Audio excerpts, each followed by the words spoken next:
Tomato రసానికి కావాల్సినటివి వెల్లుల్లి, టమోటాలు, కరివేపాకు, కొత్తిమీర, కడిగి పెట్టుకున్న చింతపండు.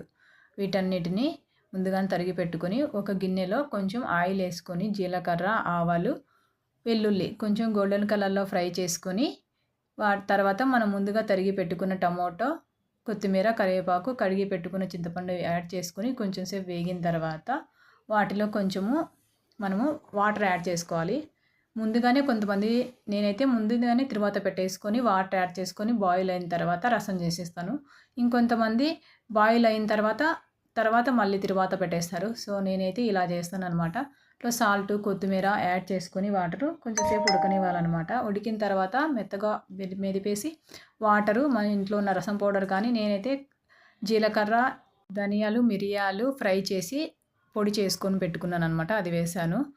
కారము అవన్నీ మిక్స్ చేసుకున్న తర్వాత కొంచెం కొత్తిమీర వేసేసుకొని కొంచెంసేపు ఉడకనివ్వాలి. అంతేనండి, రసం అయిపోయింది.